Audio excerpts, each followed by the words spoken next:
हमने डिस्कशन किया था कि एक सर्कुलर आर्क है जो कि अल्फा एंगल बना रहा है सेंटर पे, रेडियस इसका कैपिटल आर दे रखा है। तो इलेक्ट्रिक फील्ड इस पी पॉइंट पे क्या होगा? तो आपने क्या देखा था, इलेक्ट्रिक फील्ड क्या होता था, 2k lambda by R sine alpha by 2। ठीक है, लैम्डा क्या है, इसकी चार्ज डेंसिटी है, ये चीज़ होता था। अब इस पे बेस्ड हम क्वेश्चंस देखते हैं कि किस तरह से क्वेश्चंस आते हैं। तो देखो क्वेश्चंस इस तरह से आते हैं कि ये मान लो एक इस तरह से एक सेमी सर्कुलर रिंग है, ये एक सेमी सर्कुलर रिंग है। ठीक है, सेमी सर्कुलर रिंग पे चार्ज रखा हुआ है। ठीक है, चार्ज रखा हुआ है। अब इस रिंग पे चार्ज रखा हुआ है, इसकी चार्ज डेंसिटी लैम्डा दे रखा है। तो इस पी पॉइंट पे पूछ रहा है कितनी इलेक्ट्रिक फील्ड होगी, क्या यहाँ फाइंड कर सकते हैं? बिल्कुल। यहाँ आप देख रहे हो कि ये जो एंगल है, ये एंगल कितना बना रहा है, इस केस में एंगल 180 डिग्री बना रहा है। कितना बना रहा है? Alpha equal to 180 degree. ठीक है, तो आप क्या करोगे, फटाफट electric field P point find कर सकते हो। इलेक्ट्रिक फील्ड पी पॉइंट पे क्या हो जाएगा, 2k लैम्डा बाई आर और साइन अल्फा बाई 2, अल्फा कितना 180 डिग्री बाई 2, कितना हो जाएगा, ये 90 हो जाएगा और साइन 91 हो जाएगा। तो ई पी पॉइंट पे कितना आएगा, 2k लैम्डा बाई आर और साइन 180 बाई 2 90, मतलब साइन 90 का वैल्यू 1। तो साइन 90 का वैल्यू 1 होता है, तो क्या हो जाएगा, इंटू 1 कर दो। तो क्या आ गया answer, electric field P point पे आ गया 2k लैम्डा बाई आर। उसी तरीके से मान लो कि ऐसा हो, क्वाड्रेंट दे रखा हो। ठीक है, क्वाड्रेंट दे रखा हो, एक ऐसा आर्क है जो कि क्वाड्रेंट है, सर्कल का फोर्थ पार्ट इस तरह से। ठीक है, जो कितना एंगल बना रहा है, 90 डिग्री बना रहा है। ठीक है, और इस पे चार्ज डेंसिटी कितना दे रखा है, चार्ज डेंसिटी दे रखा है लैम्डा। इस केस में आप क्या करोगे, कैसे फाइंड करोगे, सेम फार्मूला लगाओगे। इलेक्ट्रिक फील्ड इस पी पॉइंट पे क्या निकलेगा, 2k lambda by R sine alpha by 2 formula होता है। यहाँ अल्फा क्या होगा इस केस में, alpha equal to 90 degree put करो, तो electric field at point P equal to 2k lambda by R और साइन 90 बाई 2। ठीक है, तो कितना आया value, 2k lambda sign 90 by 2 45, और साइन 45 का वैल्यू कितना होता है, 1/√2। ठीक है, 2k लैम्डा बाई आर, है ना। तो यहाँ से आप इस केस में बना सकते हो। जब क्वेश्चन में लैम्डा नहीं दे रखा हो, ठीक है, लैम्डा नहीं दे रखा हो, क्यू दे रखा हो कि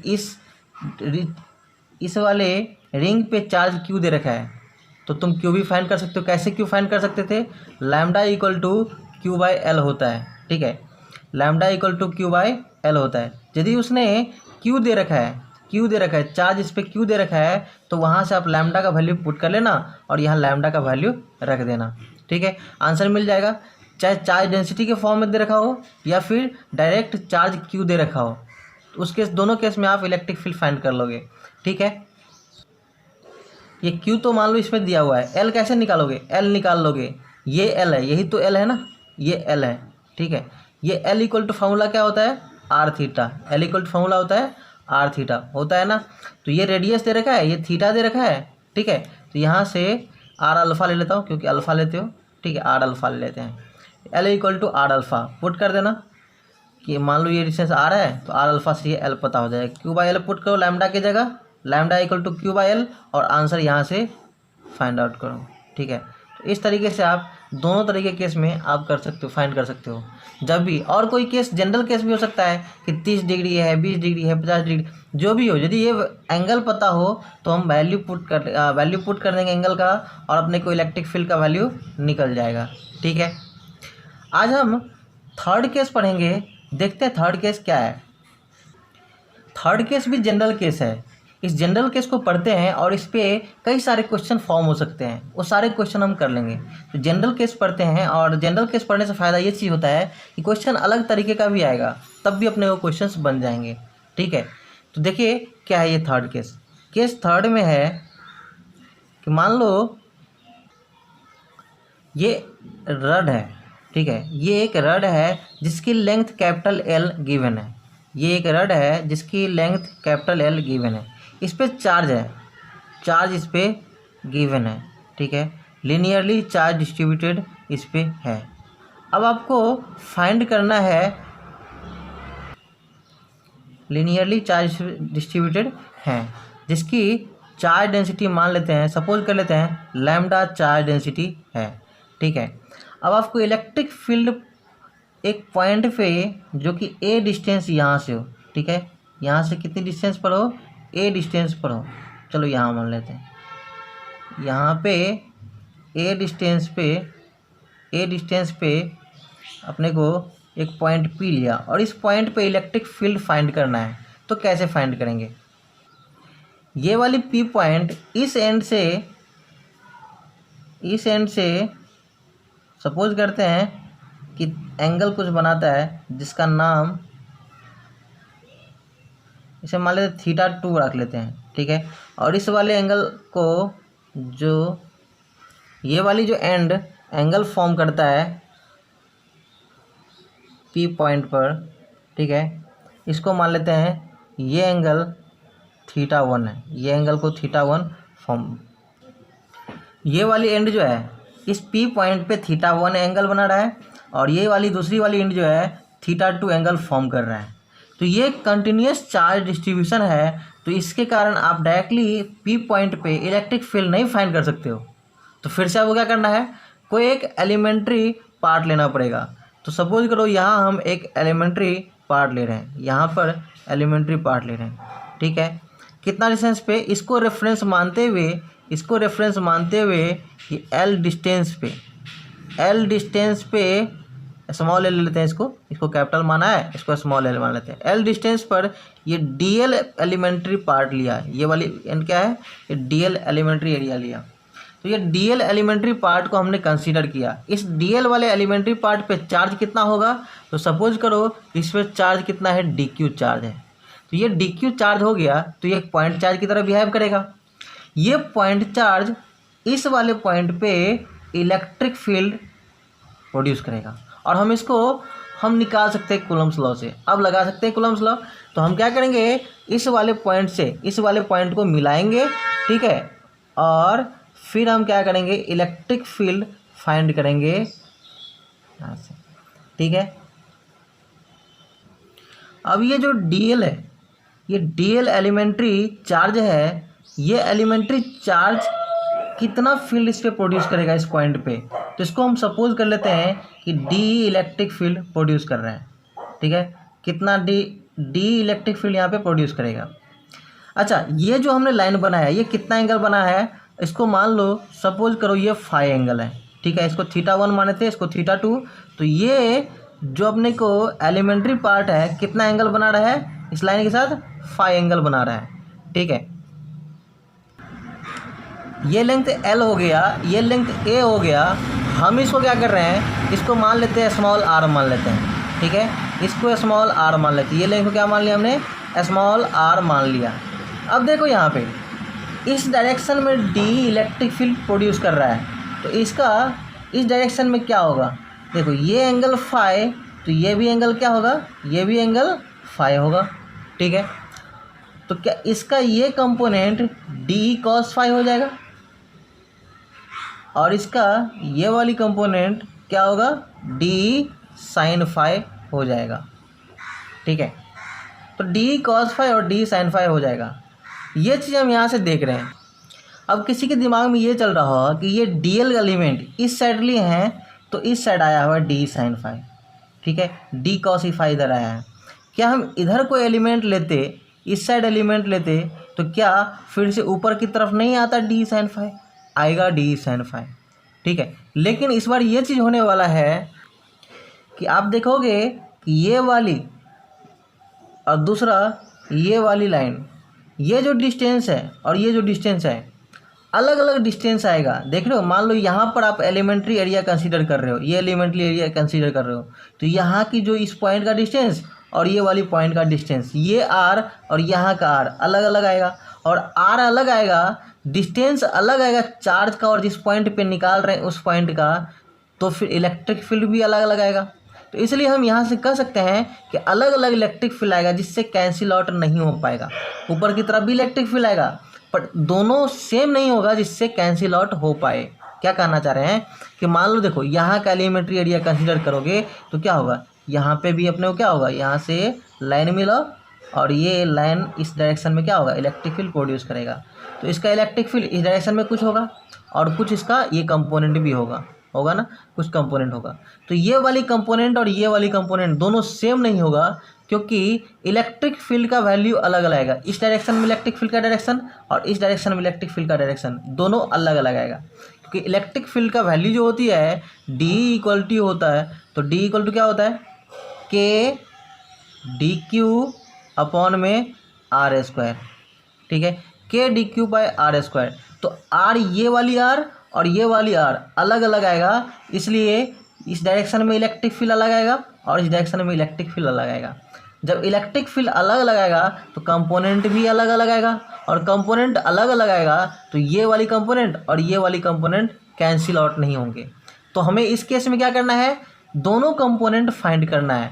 अब देखो ये रड है, तो रड के पैरेलल ये कंपोनेंट है ना। तो आप इसको समझ सकते हैं कि इलेक्ट्रिक फील्ड पैरेलल, हम इसको लिख सकते हैं electric field parallel D sine phi. इसको इलेक्ट्रिक फील्ड परपेंडिकुलर नाम दे देते हैं। ठीक है, परपेंडिकुलर का सिंबल लगा दिए, electric field perpendicular. Electric field perpendicular क्यों, तो मान लो ये लाइन है, इसके परपेंडिकुलर इलेक्ट्रिक फील्ड का डायरेक्शन है, तो क्या होगा, इलेक्ट्रिक फील्ड परपेंडिकुलर का वैल्यू कितना है, डी कॉस फाई, और पैरेलल इलेक्ट्रिक फील्ड कितना आ रहा है, डी साइन फाई। हमें दोनों फाइंड करना होगा और दोनों फाइंड करते हैं, देखते हैं क्या आता है। ठीक है, तो उससे पहले हम डी फाइंड कर लेते हैं, डी का वैल्यू फाइंड कर लेते हैं, फिर कॉस फाई और साइन फाई लगाना आसान हो जाएगा। तो पहले डी फाइंड कर लेते हैं। तो डी का वैल्यू क्या आएगा, K D Q by R square, इसका जनरल फॉर्मूला होता है K Q by R square. तो चार्ज कितना है यहाँ पे, डी क्यू चार्ज है, ये एलिमेंट्री एरिया पे कितना चार्ज है, डी क्यू चार्ज है, और डिस्टेंस कितना है, ये आर डिस्टेंस है। ठीक है, अब यहाँ से आप देखोगे कि आर का वैल्यू भी पुट करेंगे। ठीक है, और दूसरी बात यहाँ पर चार्ज डेंसिटी लैम्डा दे रखा है, डी क्यू डायरेक्टली नहीं दे रखा है, तो हम उसको भी फाइंड कर सकते हैं। कैसे फाइंड कर सकते हैं, D Q by D L equal to lambda होता है। तो डी क्यू का वैल्यू कितना मिलेगा, डी क्यू का वैल्यू मिलेगा D Q equal to lambda D L. तो वैल्यू पुट कर दो, यहाँ पे वैल्यू पुट कर दो, कितना मिला, डी का वैल्यू मिला के लैम्डा डी एल अपॉन में आर स्क्वायर। ठीक है, के लैम्डा डी एल अपॉन में आर स्क्वायर। अब यहाँ पे एक चीज़ आप गौर करोगे तो देखोगे कि कितने वेरिएबल्स हैं, बहुत सारे वेरिएबल्स यहाँ दिखेंगे। ठीक है, वेरिएबल्स, ये डी एल भी वेरिएबल्स है अलग अलग लेंथ पे, ये लेंथ अलग अलग रहेंगे, डी एल वेरिएबल है। ठीक है, दूसरी बात ये रेडियस, ये वाली डिस्टेंस है आर, ये भी वेरिएबल है। यहाँ से ले रहे हो तो कुछ और आएगा, यहाँ पर ले रहे हो तो कुछ और आएगा, यहाँ का डिस्टेंस कुछ और आएगा, यहाँ का डिस्टेंस कुछ और आएगा, मतलब आर ऊपर की तरफ बढ़ रहा है। ठीक है, जैसे जैसे ऊपर जाओगे तो आर की वैल्यू भी बढ़ रहा है, मतलब आर भी वेरिएबल है। और आर वेरिएबल है मतलब जितना ऊपर जा रहे हो तो आप देखोगे ये फाई भी चेंज हो रहा है। जैसे आर मान लो यहाँ पर लेना है तो ये वाली आर लोगे, उसके लिए फाई अलग आएगा। तो फाई भी वेरिएबल्स है, आर भी वेरिएबल्स है और डी एल भी वेरिएबल्स है। इतने सारे वेरिएबल्स है तो सभी वेरिएबल्स को एक साथ कैलकुलेट करना मुश्किल हो जाता है। तो हम ही क्या करते हैं, सभी वेरिएबल्स को एक वेरिएबल्स में कन्वर्ट कर लेते हैं। ठीक है, तो कन्वर्ट करो, देखो कैसे कन्वर्ट करेंगे वेरिएबल्स को एक वेरिएबल्स में, इतने सारे वेरिएबल्स को। तो हमने तो कर लिया इसको।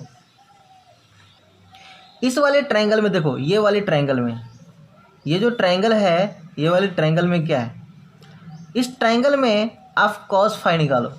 कॉस फाई निकालोगे तो क्या निकलेगा, cos phi equal to A by R. ठीक है, cos phi equal to A by R. तो यहाँ से आर निकालोगे तो क्या निकलेगा, ए अपॉन में कॉस फाई निकलेगा। ठीक है, ए अपॉन में कॉस फाई निकल गया। तो क्या इसका वैल्यू रख सकते हैं, आर का वैल्यू यहाँ पे, बिल्कुल। तो डी का वैल्यू निकल के आया यहाँ से के लैम्डा डी एल अपॉन में आर स्क्वायर, तो मतलब ए स्क्वायर अपॉन में कॉस स्क्वायर फाई, तो इसको हम ऊपर कर दे रहे हैं, ए स्क्वायर अपॉन में कॉस स्क्वायर फाई, स्क्वायर करोगे तो नीचे कॉस स्क्वायर फाई आएगा, उसको ऊपर कर दे रहे हैं, कॉस स्क्वायर फाई हमने ऊपर कर दिया। ठीक है, ये आ गया। अभी भी जो डी एल है अलग वेरिएबल्स है, फाई अलग वेरिएबल्स है, तो दो वेरिएबल्स अभी भी दिख रहा है। तो डी एल को भी हम फाई के टर्म्स में लाने की कोशिश कर रहे हैं। तो देखो कैसे ला सकते हैं। अब क्या करना है, ये जो ट्रायंगल है इसमें L अपॉन में A ये tan phi हो जाएगा, ये परपेंडिकुलर ये बेस, तो P अपॉन में B को tan phi लिख सकते हैं। L अपॉन में ये वाली एंगल है तो tan phi लिख सकते हैं। तो हम इसको लिखते हैं कि L अपॉन में A equal to tan phi। तो L इक्वल टू कितना आया, A tan phi। हमें निकालना क्या है, DL निकालना है, मतलब डिफ्रेंशिएट कर दो। तो DL इक्वल टू क्या निकलेगा, A tan phi का डिफरेंशिएशन सेक स्क्वायर फाई और फाई का इंटीग्रेशन डी फाई। ठीक है, tan phi का क्या होता है, sec square phi D phi. ये इंटीग्रेशन आ गया, सॉरी डिफ्रेंशिएशन आ गया। तो हमने L का डिफ्रेंशिएशन किया तो DL आया, और A tan phi का क्या आया, A sec square phi D phi. तो ये DL का वैल्यू रख देते हैं यहाँ पे। तो D का वैल्यू देखो क्या आएगा, D का वैल्यू आएगा K लैम्डा, और DL में रखूँ मैं A sec square phi D phi, और यहाँ कॉस स्क्वायर फाई अपॉन में A स्क्वायर। ठीक है, ये चीज़ आया। देखो सेक स्क्वायर फाई और कॉस स्क्वायर फाई कैंसिल हो जाएगा। ठीक है, क्योंकि सेक स्क्वायर फाई क्या होता है 1/cos, और ये क्या है कॉस, तो ये इस तरह से कैंसिल आउट हो जाएगा। तो सेक स्क्वायर फाई और cos square phi cancel out हो गया। तो क्या बचा यहाँ से, D का वैल्यू निकल के आया, D का वैल्यू, और A से एक A भी कैंसिल आउट हो जाएगा। एक A से एक A को कैंसिल कर दो, क्या मिला, K lambda D phi upon में A। ठीक है, K lambda D phi upon में A, ये इलेक्ट्रिक फील्ड का वैल्यू निकल के आया। देखो D का वैल्यू निकल गया। अब हम पैरेलल कंपोनेंट और जो परपेंडिकुलर कंपोनेंट है दोनों को अलग अलग निकालते हैं।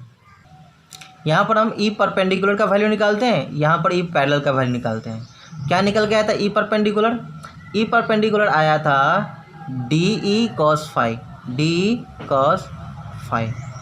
ठीक है, और यहाँ क्या आया था, D sin phi, दोनों अलग अलग निकालेंगे। ठीक है, और दोनों वेक्टर अलग अलग वैल्यू निकल गया तो फिर उसका रिजल्टेंट निकालना हम जानते हैं।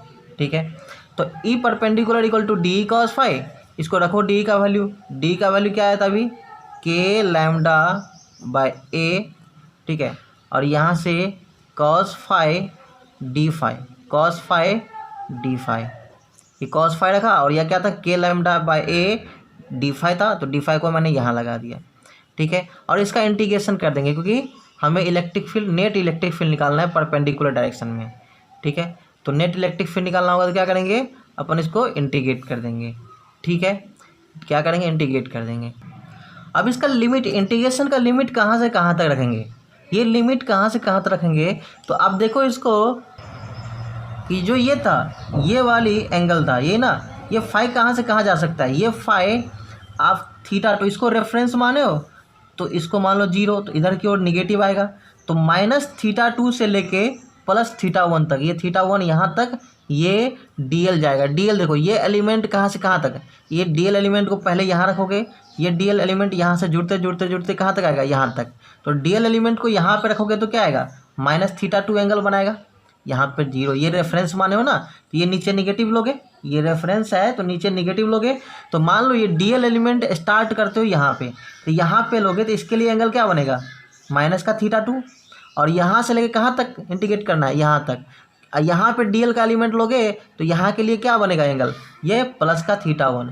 तो इंटीग्रेशन का लिमिट क्या हो जाएगा, -θ2 से लेके +θ1। क्यों -θ2 पता है, अपन रेफरेंस यहाँ से लिया था। ठीक है, रेफरेंस यहाँ से L लिया था। ठीक है, तो नीचे की ओर जा रहे हैं तो नीचे हम लेंगे निगेटिव लेंगे। तो मान लो ये DL एलिमेंट यहाँ पर लिए, पहला DL एलिमेंट यहाँ पर लोगे, तो यहाँ पर एलिमेंट लोगे तो ये एंगल कितना बनाता है, θ2, तो -θ2, और लास्ट वाली कहाँ तक ले जाना है सर, θ1 तक ले जाना है। तो अपन लिमिट कहाँ से कहाँ तक ले जाएंगे, -θ2 से लेके +θ1 तक। तो इसका लिमिट मैं लिखता हूँ -θ2 से लेके +θ1 तक। ठीक है, तो यहाँ से इसको सोल्व करो, क्या बनेगा, यहाँ से K लैम्डा बाय A और cos phi का इंटीग्रेशन sin phi, और इसका sin phi इंटीग्रेशन -θ2 से लेके +θ1 तक।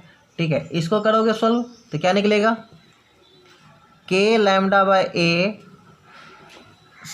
वैल्यू पुट करो sine theta 1 minus sine minus theta 2, ठीक है। इसको रखोगे तो के लैम्डा बाय ए और यहाँ से sign theta 1 minus minus plus हो जाएगा साइन थीटा 2, ठीक है। ये यहाँ से बन के आ जाएगा। क्या निकला यहाँ से? E perpendicular component. E perpendicular component है के lambda by A sign theta 1 plus sine theta 2, ठीक है। साइन थीटा 2 कंपोनेंट यहाँ से आया। अब देखो ई पैरेलल निकालेंगे तो क्या निकलेगा? ई पैरेलल में था डी साइन फाई, तो रखो वैल्यू रखोगे तो क्या बन के आएगा? के लैम्डा बाय ए और इंटीग्रेशन कितना माइनस थीटा 2 से लेके प्लस का थीटा 1 तक साइन फाई डी फाई, ठीक है। यहाँ रखोगे तो वैल्यू क्या निकलेगा? के लैम्डा बाय ए और साइन फाई का इंटीग्रेशन माइनस कॉस फाई, ठीक है। तो माइनस कॉस फाई कहाँ से कहाँ तक? माइनस थीटा 2 से लेके प्लस का थीटा 1 तक। के लैम्डा बाय ए आ गया minus cos phi minus theta 2 से लेके प्लस थीटा 1 तक। इसको रखो के लैम्डा बाय ए और आया कितना? Minus cos theta 1 minus cos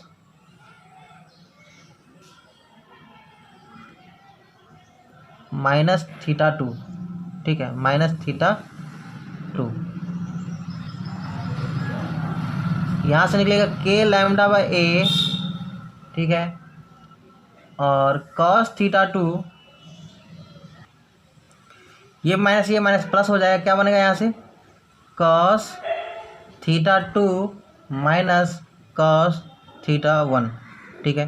क्या निकल गया? ई पैरेलल आया के lambda by A cos theta 2 minus cos theta 1, ठीक है। ये फॉर्मूला बन के आया। ये किसके लिए था सर? ये पैरेलल कंपोनेंट था, ठीक है। ये पैरेलल कंपोनेंट है, ये परपेंडिकुलर कंपोनेंट है। तो हमने यहाँ से ये भी वैल्यू पैरेलल कंपोनेंट भी निकाल लिया, ई पैरेलल निकाल लिया, ये ई परपेंडिकुलर भी निकाल लिया। अब दोनों वेक्टर का नेट रिजल्टेंट निकालना हो तो निकाल सकते हैं? हाँ, निकाल सकते हैं। नेट रिजल्टेंट कैसे निकालते हो? तो ई नेट कैसे निकलता है? रूट अंडर ई1 का स्क्वायर प्लस ई2 का square plus 2 E1 E2 cos theta. लेकिन दोनों के बीच में 90 डिग्री होता है, तो आपको पता ही है वो वाली कंपोनेंट नहीं आएगा। तो क्या निकल के आएगा? E net equal to E1 का स्क्वायर प्लस ई2 का स्क्वायर, ठीक है। ई1 मान लो, इसको परपेंडिकुलर मान लेते हैं, इसको पैरेलल कंपोनेंट मान लेते हैं, ठीक है। परपेंडिकुलर जो कंपोनेंट आया इलेक्ट्रिक फील्ड उसका स्क्वायर कर दो, पैरेलल कंपोनेंट आया उसका स्क्वायर कर दो, रूट अंडर ले लो, नेट इलेक्ट्रिक फील्ड कितना आएगा इस पॉइंट पे निकल जाएगा। अब इस पे कई सारे केसेस होते हैं, उस केसेस कैसे केसेस आते हैं अब आपको दिखाते हैं, ठीक है। सिर्फ आपको वैल्यू पुट करना है और वैल्यू पुट करके सारे क्वेश्चंस को आप सोल्व कर सकते हो, ठीक है। तो इसको यदि ये क्वेश्चन यदि समझ में आ गया, ये जनरल केस समझ में आ गया, तो बहुत सारे क्वेश्चन इससे क्वेश्चन सोल्व हो जाएंगे, ठीक है। अब केस 4 देखते हैं, ठीक है। केस 4 देखो, इससे कई सारी चीज़ आपको खुल के सामने आएंगी। केस 4 देखो, केस 4 में क्या है कि एक रड है, ठीक है, ये रड है, पर रड की साइज इतनी बड़ी है कि बहुत ज़्यादा बड़ी है, ठीक है। क्या मतलब है? ये रड इनफाइनाइट तक गया है और नीचे भी माइनस इनफाइनाइट तक गया है, ठीक है। समझ में आ रहा है आपको? ये रड बहुत इनफाइनाइट तक इसकी लेंथ है, इनफाइनाइट लेंथ है, ऊपर की तरफ भी और नीचे की तरफ, ठीक है। और अपने को किसी पॉइंट पर, इस पॉइंट पे पता करने को पूछ रहा है कि ये इलेक्ट्रिक फील्ड क्या होगा, पी पॉइंट पे इलेक्ट्रिक फील्ड क्या होगा। तो पी पॉइंट पे इलेक्ट्रिक फील्ड क्या होगा आप पता कर सकते हो? बिल्कुल पता कर सकते हैं। हमें क्या होना चाहिए? ये थीटा 1 और थीटा 2 पता हो जाना चाहिए। देखो इसमें क्या चाहिए? के पता होगा, लैम्डा पता होगा, ये डिस्टेंस भी गिवन होगा, कितनी डिस्टेंस पे पूछ रहे हैं ये डिस्टेंस भी गिवन होगा, के पता, लैम्डा पता, ए गिवन होगा। सिर्फ थीटा 1 और पता और थीटा 2 पता हो जाए तो काम अपनी बन जाएंगी, है ना। मान लो ये थीटा 2 पता हो जाए और ये वाला थीटा 1 पता हो जाए तो ये अपना काम बन जाएगा, मतलब इलेक्ट्रिक फील्ड पी पॉइंट पे निकालेंगे। लेकिन इनफाइनाइट वाली केस में क्या होता है? इनफाइनाइट केस में क्या होगा कि ये जो डिस्टेंस है ना बहुत बड़ा होगा, बहुत दूर तक होगा, ठीक है, और ये बहुत दूर तक होगा। तो क्या लगता है आपको कि देखो यहाँ से यदि इस पॉइंट पे थीटा क्या था? कम था। यहाँ पे क्या है? इस पॉइंट पे थीटा बड़ा है। यहाँ पे आओगे तो यहाँ पर क्या होगा? थीटा और भी यहाँ पे आ जाएगा। इस पॉइंट पे आओगे तो क्या होगा? और भी थीटा देखो बड़ा हो रहा है। ऐसे करते करते ये क्या होगा, थीटा एक टाइम क्या आएगा, इस तरह से आ जाएगा, और इस तरह से आ जाएगा तो आप क्या देखोगे, थीटा 1 कितना हो गया, 90 डिग्री हो गया। थीटा 1 कितना हो गया, 90 डिग्री। अरे इनफाइनाइट देखो, अब पूरा एग्जैक्ट तो 90 डिग्री नहीं होगा, लेकिन अप्रॉक्स 90 डिग्री हो जाएगा। लेकिन हम इनफाइनाइट के केस में उसको इनफाइनाइट डिग्री ही मान लेते हैं। यदि बहुत ऊपर तक रहेगा, बहुत डिस्टेंस तक रहेगा, तो ये जो डिस्टेंस, ये आर जो एंगल बनाएगा पी पॉइंट पे, वो 90 डिग्री बनाएगा। ठीक है, आ रहा समझ में कि देखो यहाँ पे ये पॉइंट पे रहता, यहाँ से थीटा लेते तो ये एंगल बनाता। तो एंगल धीरे धीरे क्या हो रहा है, यहाँ पर ले रहे हैं तो ये एंगल बना रहा है, ये पॉइंट पर ले रहे हैं तो ये एंगल बना रहे हैं। तो एंगल धीरे देखो, एंगल धीरे धीरे ऊपर की ओर बढ़ रहा है। बढ़ते बढ़ते ये बहुत ऊपर तक गया होगा, बहुत इनफाइनाइट तक गए होंगे। तो इनफाइनाइट तक गए होंगे तो क्या होगा, ये एंगल क्या होगा, ये 90 डिग्री बन जाएंगे। तो क्या हो जाएगा यहाँ पर, थीटा 190 डिग्री हो जाएगा। ठीक है, उसी तरीके से ये भी क्या होगा, बहुत इनफाइनाइट तक आ जाएंगे। मान लो यहाँ पर आ गया, तो इस पॉइंट से आप मिलाओगे तो क्या होगा, ऑलमोस्ट देखो ये 90 डिग्री के आसपास आ गया। लेकिन इनफाइनाइट का मतलब होता है बहुत ज़्यादा डिस्टेंस। ठीक है, तो इनफाइनाइट तक आएगा तो ये भी क्या हो जाएगा, 90 डिग्री। तो थीटा 2 भी क्या हो जाएगा, 90 डिग्री। इसी केस में हम थीटा 1 और थीटा 2 को 90 डिग्री रखेंगे, यहाँ से वैल्यू अपने को निकल के आ जाएगा। ठीक है, इनफाइनाइट केस में निकल के आ जाएगा। तो देखते हैं परपेंडिकुलर कंपोनेंट क्या आता है और पैरेलल कंपोनेंट क्या होता है। तो परपेंडिकुलर कंपोनेंट पहले देखते हैं। ई परपेंडिकुलर था के lambda by A sign theta 1, theta 1 की जगह कितना, 90 degree, plus sine theta 2, theta 2 कितना, 90 डिग्री। ठीक है, तो कितना बना यहाँ से, साइन 91, साइन 91 ये 2 बन गया, तो कितना 2k लैम्डा बाय ए। ठीक है, कितना आया, 2k लैम्डा बाय ए। ये परपेंडिकुलर कंपोनेंट आया, मतलब इस डायरेक्शन में कितनी इलेक्ट्रिक फील्ड होगी, 2k लैम्डा बाय ए। जब इनफाइनाइट रॉड हो, दोनों एंड इनफाइनाइट हो, ये वाला भी एंड इनफाइनाइट हो और ये वाला भी इनफाइनाइट हो। ठीक है, कई बार क्वेश्चंस में होता है कि एक एंड इनफाइनाइट होते हैं और दूसरा एंड इनफाइनाइट नहीं होता है, दूसरा एंड कुछ एंगल बनाता है। तो आप देख लेना, यदि एक थीटा 2 गिवन है तो थीटा 2 का वैल्यू रख देना, और थीटा 1 इनफाइनाइट तक जा रहा है तो 90 डिग्री होगा। ठीक है, यदि इनफाइनाइट तक जा रहा है तो थीटा 1 90 डिग्री, ये वाली एंड इनफाइनाइट तक जाए और ये मान लो कुछ थीटा 2 बना रहा है। ठीक है, तो थीटा 2 का वैल्यू रख देंगे, दूसरा इनफाइनाइट तक जाएगा जब, तो उस टाइम क्या हो जाएगा, 90 डिग्री, तो थीटा 1 का वैल्यू 90 डिग्री रख देंगे। तो जब भी जो केस आएगा उस केस में हम इसको कर लेंगे। समझ में आ गया। यदि कोई ये वाले एंड, यदि कोई थीटा एंगल बना रहा है तो थीटा 2 की जगह क्या रखेंगे, थीटा रख देंगे। दूसरा एंड इनफाइनाइट तक जा रहा है तो इनफाइनाइट तक जाएगा तो क्या होगा, 90 डिग्री बनाएगा, तो थीटा 1 की जगह 90 डिग्री रख देंगे, तब बना देंगे। ई पैरेलल का क्या वैल्यू आएगा, ई पैरेलल का तो क्या था, के lambda by A cos theta 2 minus cos theta 1। तो क्या बनेगा यहाँ से, के lambda by A cos theta 2 minus cos theta 1। यहाँ से रखेंगे तो के लैम्डा बाय ए और कॉस थीटा 2 90 डिग्री, मतलब कॉस 90 डिग्री माइनस ये भी कॉस 90 डिग्री। ठीक है, और कॉस 90 का वैल्यू सभी को पता है 0 होता है, तो 0 माइनस 0 0, तो के लैम्डा बाय को 0 से मल्टीप्लाई करोगे तो 0, मतलब इस बार पैरेलल कंपोनेंट कितना आ रहा है, 0 आ रहा है। ठीक है, इनफाइनाइट के केस में बहुत इनफाइनाइट रॉड होगा तो ओनली परपेंडिकुलर डायरेक्शन में इलेक्ट्रिक फील्ड होगा। समझ में आया। इनफाइनाइट रॉड है, दोनों एंड से इनफाइनाइट रॉड है, तो इसका मतलब ओनली परपेंडिकुलर कंपोनेंट आएगा, जिसका वैल्यू कितना होगा, 2k lambda by A. Parallel components का 0 हो जाएगा। ठीक है,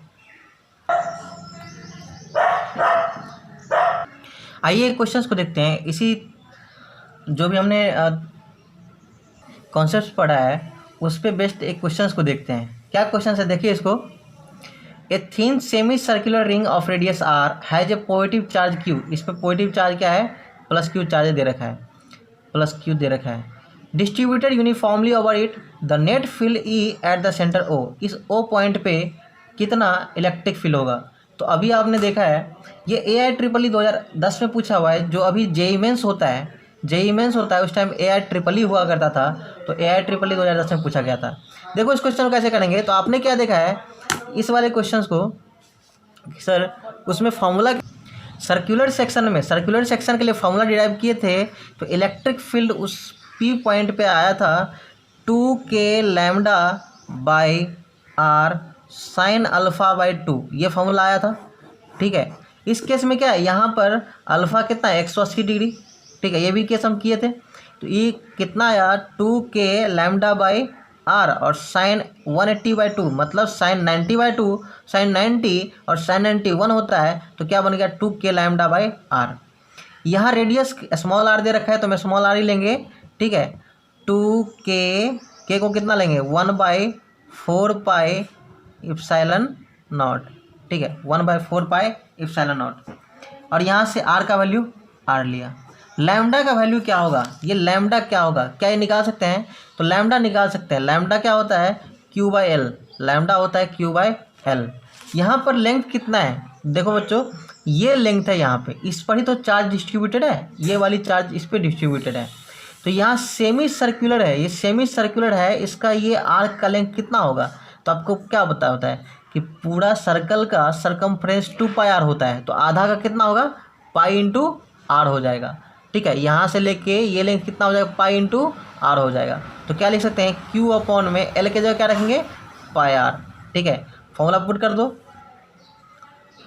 Q बाई पाई आर, क्या निकल के आया E equal to 2Q by 4 pi और पाई करेंगे तो 4 पाई स्क्वायर इप्सिलॉन नॉट और आर करेंगे तो आर स्क्वायर। ये 4 2 से कैंसिल आउट हो जाएगा, क्या बना यहाँ से Q by 2 pi square epsilon naught R square, ठीक है। ऑप्शन कौन सा है, ऑप्शन देखिए Q by 2 pi square epsilon naught R square, ये नहीं, एक ऑप्शन ये भी तो है -Q by 2 pi square epsilon naught R square J cap. तो देखिए यहाँ पर ऊपर की तरफ इलेक्ट्रिक फील्ड है तो नहीं, जे की तरफ थोड़ा ना है। इलेक्ट्रिक फील्ड क्या होगा इस डायरेक्शन में आएगा, इलेक्ट्रिक फील्ड जब भी आप लोगे इसके कारण क्या आएगा इस डायरेक्शन में, या फिर यहाँ से लोगे तो इस डायरेक्शन में, या फिर नेट इलेक्ट्रिक फील्ड हमेशा इस डायरेक्शन में आया था, देखे थे नेट इलेक्ट्रिक फील्ड इस डायरेक्शन में आया था। तो नेट इलेक्ट्रिक फील्ड इस डायरेक्शन में आया था, क्या मतलब है इसका कि ऊपर की ओर जे कैप तो नीचे की ओर -J कैप, तो यहाँ पर क्या लिखेंगे -J कैप, -J कैप। तो क्या बन के आया -Q by 2 pi square epsilon naught R square J cap, ठीक है। ये इलेक्ट्रिक फील्ड का वैल्यू निकल के आया। ऑप्शन अपना मिलता है, कौन सा ऑप्शन मिलता है -Q by 2 pi square epsilon naught R square, कौन सा ऑप्शन मिलता है डी ऑप्शन मिलता है, ठीक है। अब हम केस 5 देखेंगे, ठीक है। केस 5 देखेंगे, केस 5 क्या है, केस 5 में क्या है कि एक रिंग है, ठीक है, ये एक रिंग है, ठीक है, ये एक रिंग है मान लो, और रिंग पे क्या है, रिंग का रेडियस r है, ठीक है, रिंग का रेडियस r है, और यहाँ पे इस रिंग पे चार्ज Q चार्ज डिस्ट्रीब्यूटेड है, इस रिंग पे Q चार्ज डिस्ट्रीब्यूटेड है, ठीक है, Q चार्ज डिस्ट्रीब्यूटेड है। तो इस केस में हम क्या करेंगे, इस केस में क्या करेंगे कि मान लो इस सेंटर के अलोंग r डिस्टेंस पे हमें, या मान लो x डिस्टेंस पे, ये सेंटर है O है, इस सेंटर से x डिस्टेंस मान लो एक P पॉइंट है, उस P पॉइंट पर इलेक्ट्रिक फील्ड फाइंड करना है, ठीक है। यहाँ पर इलेक्ट्रिक फील्ड फाइंड करना है, कैसे फाइंड करेंगे इलेक्ट्रिक फील्ड, तो फिर से ये क्या है यूनिफॉर्मली डिस्ट्रीब्यूटेड बॉडी है, यूनिफॉर्मली डिस्ट्रीब्यूटेड चार्जेज इस पे हैं, कंटिन्यूस बॉडी है। कंटिन्यूस बॉडी के केस में हम क्या करते हैं एक एलिमेंट्री पार्ट कंसीडर करते हैं, एक एलिमेंट्री पार्ट कंसीडर करते हैं। ये एलिमेंट्री पार्ट इसकी लेंथ को मान लेते हैं ये dl लेंथ है, ठीक है, एलिमेंट्री लेंथ कितना है dl, इस पर चार्ज कितना है dq चार्ज है, ठीक है। और ये जो dq चार्ज है अब ये क्या करेगा पॉइंट चार्ज की तरफ बिहेव करेगा, और पॉइंट चार्ज की तरफ बिहेव करेगा तो मान लो यहाँ पर एक पॉइंट चार्ज रखा हुआ है और यहाँ पे P पॉइंट पर अपने को इलेक्ट्रिक फील्ड निकालना है, तो इसको मिलाओगे, क्योंकि जहाँ निकालना होता है उसके बीच हम क्या करते हैं एक लाइन खींच दिए, और यहाँ से जो ये लेंथ आने वाला है, ये लेंथ कितना होने वाला है, तो ट्रायंगल से आप ट्रायंगल लगाओगे पाइथागोरस, तो क्या बनेगा x² प्लस r² का रूट अंडर, यही आएगा डिस्टेंस, ठीक है। तो ये जो चार्जेज dq है इस P पॉइंट पर इलेक्ट्रिक फील्ड इस डायरेक्शन में प्रोड्यूस करेगा, इलेक्ट्रिक फील्ड डायरेक्शन क्या होगा इस डायरेक्शन में, ठीक है। फिर से क्या होगा मान लो ये एंगल थीटा है, ये एंगल थीटा है, तो ये भी एंगल क्या होगा थीटा होगा, और ये dq चार्ज इस डायरेक्शन में कितना इलेक्ट्रिक फील्ड प्रोड्यूस करेगा, डी इलेक्ट्रिक फील्ड प्रोड्यूस करेगा। तो डी का इस डायरेक्शन में कंपोनेंट क्या होगा, डी कॉस थीटा, इस डायरेक्शन में कितना होगा, डी साइन थीटा। ठीक है, डी कॉस थीटा और डी साइन थीटा। अब ये चीज़ फिर से हम एक बार एनालाइज करके देखते हैं, क्या ये वाली कंपोनेंट, ये जो चार्जेज है डी क्यू, यहाँ का डी क्यू इस डायरेक्शन में डी प्रोड्यूस करता है, तो इसका दो कंपोनेंट वाला इस डायरेक्शन में डी कॉस थीटा और इस डायरेक्शन में डी साइन थीटा। यदि आप ये वाली कंपोनेंट को यहाँ पर कंसीडर करते तो ये किस डायरेक्शन में इलेक्ट्रिक फील्ड प्रोड्यूस करता, तो आप देखते कि ये वाली इस डायरेक्शन में इलेक्ट्रिक फील्ड प्रोड्यूस करता है ना, इस डायरेक्शन में क्या होता है, इलेक्ट्रिक फील्ड। अब इसका फिर से कंपोनेंट क्या होता, एक ऊपर की ओर कंपोनेंट होता और एक इस डायरेक्शन में कंपोनेंट होता ना। तो ये जो ऊपर वाला कंपोनेंट है, ऊपर वाला कंपोनेंट ये वाली कंपोनेंट को कैंसिल आउट कर देगा। क्यों कैंसिल आउट करेगा, क्योंकि डी का वैल्यू सेम रहेगा। देखो इस डायरेक्शन में जो डी होगा वही इस डायरेक्शन में डी है, सेम डी होगा ना, क्योंकि चार्जेज है और ये डिस्टेंस भी सेम है। जो डिस्टेंस ये होगा वही डिस्टेंस ये होगा, तो दोनों डिस्टेंस सेम है और चार्ज की मैग्नीट्यूड सेम है। तो होता क्या है, डी का वैल्यू होता क्या है, के डी क्यू बाय, यदि डिस्टेंस जो भी है, जो डिस्टेंस है मान लो आर डिस्टेंस है तो आर का स्क्वायर हो जाता है। तो यहाँ पर ये भी डिस्टेंस मान लो ये आर है, तो ये आर और ये वाली आर दोनों सेम है। चार्जेज यहाँ का डी क्यू और यहाँ का डी क्यू सेम है, तो यहाँ से जो चार्ज ये वाली डी क्यू इस डायरेक्शन में इलेक्ट्रिक फील्ड प्रोड्यूस करेगा वही इलेक्ट्रिक फील्ड ये वाली डी क्यू प्रोड्यूस करेगा। तो सेम इलेक्ट्रिक फील्ड प्रोड्यूस कर रहा है, इसका मतलब ऊपर की डायरेक्शन में इलेक्ट्रिक फील्ड और ये नीचे की डायरेक्शन में इलेक्ट्रिक फील्ड, मतलब साइन कंपोनेंट कैंसिल आउट हो जाएगा, ओनली कॉस कंपोनेंट बचेगा। तो कॉस कंपोनेंट बचेगा, आपको नेट इलेक्ट्रिक फील्ड मिलेगा क्या, तो सिर्फ ये कॉस कंपोनेंट वाला इलेक्ट्रिक फील्ड मिलने वाला है। तो इस केस में क्या होता है, नेट इलेक्ट्रिक फील्ड मिलने वाला है तो क्या करोगे, यहाँ पे इंटीग्रेशन कर देना है किसका, डी कॉस थीटा को, डी कॉस थीटा को इंटीग्रेट कर देना है। ठीक है, ई नेट कैसे मिलेगा सर, ओनली कॉस कंपोनेंट मिलेगा, इसलिए हमने क्या किया, जो एक डी क्यू चार्ज इस डायरेक्शन में इलेक्ट्रिक फील्ड प्रोड्यूस कर रहा है उसी को इंटीग्रेट कर दो तो सारा नेट इलेक्ट्रिक फील्ड अपने को इस डायरेक्शन में मिल जाएगा। बाकी डायरेक्शन में इलेक्ट्रिक फील्ड तो है भी नहीं, क्योंकि ये जो ये वाली केस था, ये वाली साइन कंपोनेंट तो कैंसिल आउट हो जा रहा है, पर ये कंपोनेंट कैंसिल आउट नहीं हो रहा है क्योंकि इसका ये भी कंपोनेंट इस डायरेक्शन में और इसका भी कंपोनेंट इसी डायरेक्शन में, दोनों सेम डायरेक्शन में है तो एड अप होता है, कैंसिल आउट नहीं होता। यहाँ अपोजिट डायरेक्शन में था तो कैंसिल आउट हो गया। ठीक है, तो हम यहाँ सबसे पहले फाइंड करते हैं डी कॉस थीटा का वैल्यू। तो डी क्या होता है, देखो डी का वैल्यू हुआ के, चार्जेज कितना है डी क्यू अपॉन में, डिस्टेंस कितना है X square plus R square का रूट अंडर, तो X square plus R square का रूट अंडर, और इसका क्या करना है, स्क्वायर कर देना है। ये मिला अपने को, ये डी का वैल्यू निकला, कॉस थीटा रख दिया मैंने, कॉस थीटा रख दिया, इसका क्या करना है, इंटीग्रेशन कर देना है।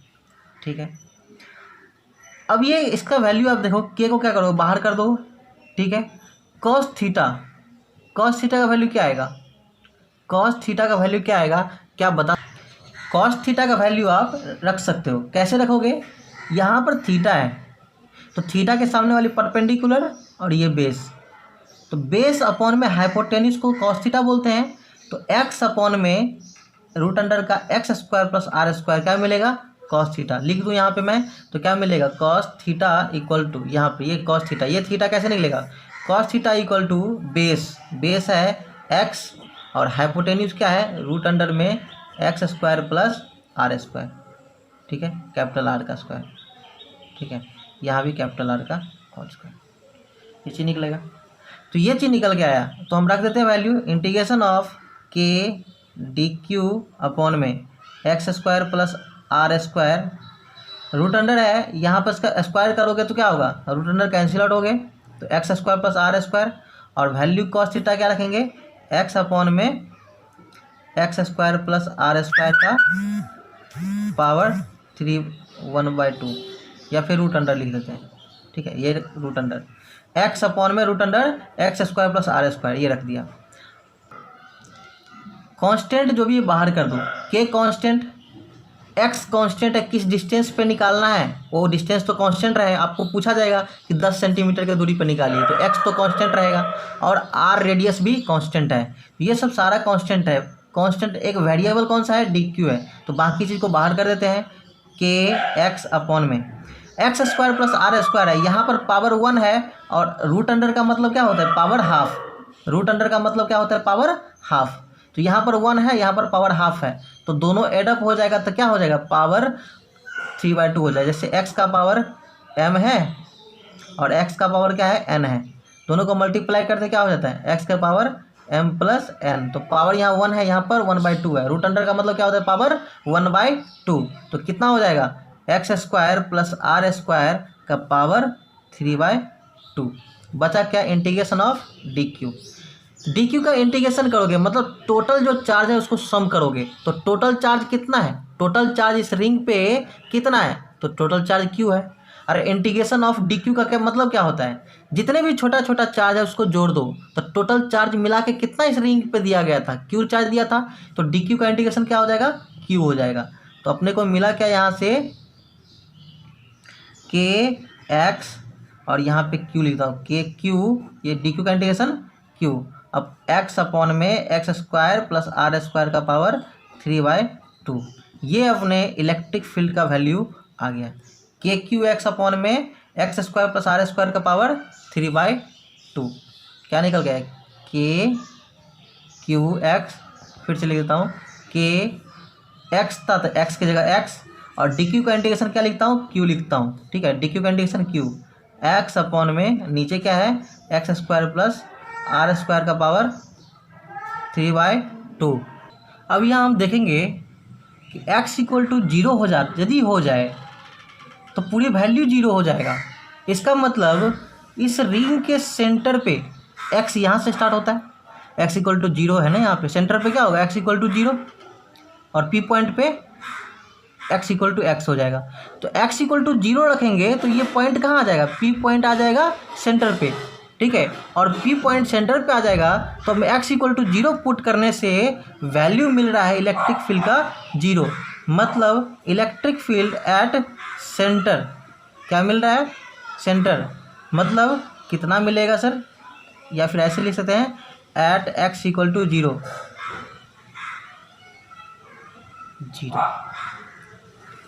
ठीक है, E एट सेंटर या फिर x equal to 0, electric field का वैल्यू कितना मिलेगा, 0 मिलेगा, ठीक है। और जैसे जैसे x बढ़ेगा तो इलेक्ट्रिक फील्ड का भी वैल्यू बढ़ेगा। लेकिन यहाँ ऐसा होता है कि हम क्या देखते थे, इलेक्ट्रिक फील्ड डिस्टेंस के साथ साथ घटता जाता है। हाँ, कुछ दूर तक ये बढ़ेगा और कुछ दूर के बाद क्या होगा, ये घटना स्टार्ट हो जाएगा, ठीक है, ये घटना स्टार्ट हो जाएगा। इसको हम ग्राफ से आपको समझाने की कोशिश करते हैं। तो सबसे पहले ये पता करें कि किस पॉइंट पे मैक्सिमम होगा, ठीक है।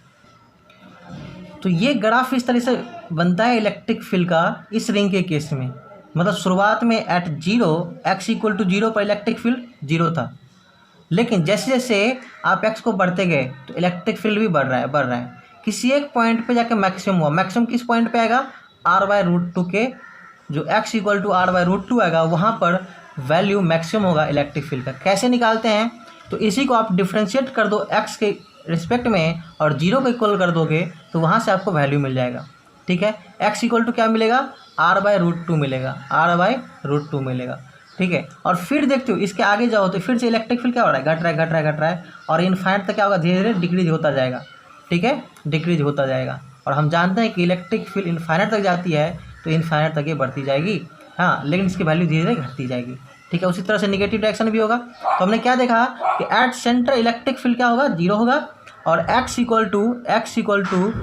r/√2 पर इलेक्ट्रिक फील्ड मैक्सिमम होगा, ठीक है, इलेक्ट्रिक फील्ड मैक्सिमम होगा, x इक्वल टू r/√2 पे इलेक्ट्रिक फील्ड मैक्सिमम होगा। इलेक्ट्रिक फील्ड का मैक्सिमम वैल्यू कितना होगा, x इक्वल टू r/√2 पर मैक्सिमम वैल्यू होगा, और उसकी वैल्यू होगी कितना, तो E maximum is equal to, याद रखें ये आएगा 2kq अपॉन में 3√3 r², ठीक है। ये आपको नेट इलेक्ट्रिक फील्ड और मैक्सिमम इलेक्ट्रिक फील्ड आपको मिलने वाला है। मैक्सिमम इलेक्ट्रिक फील्ड कितना मिलेगा 2KQ/3√3R²। ठीक है। ये वैल्यू कैसे आया, ये वैल्यू कैसे आया, ये वैल्यू आप ना जब x = R/√2 रखोगे, इसमें x = क्या रखोगे R/√2 रखोगे, तो ये जो एक्सप्रेशन है इलेक्ट्रिक फील्ड का ये बन के आएगा 2KQ/3√3R²। तो आप इसको याद रख लेना, ठीक है। अपना क्वेश्चन बन जाएगा मैक्सिमम इलेक्ट्रिक फील्ड का क्या वैल्यू। निकालना चाहो तो आप x का वैल्यू रख के इसको निकाल सकते हैं, ठीक है।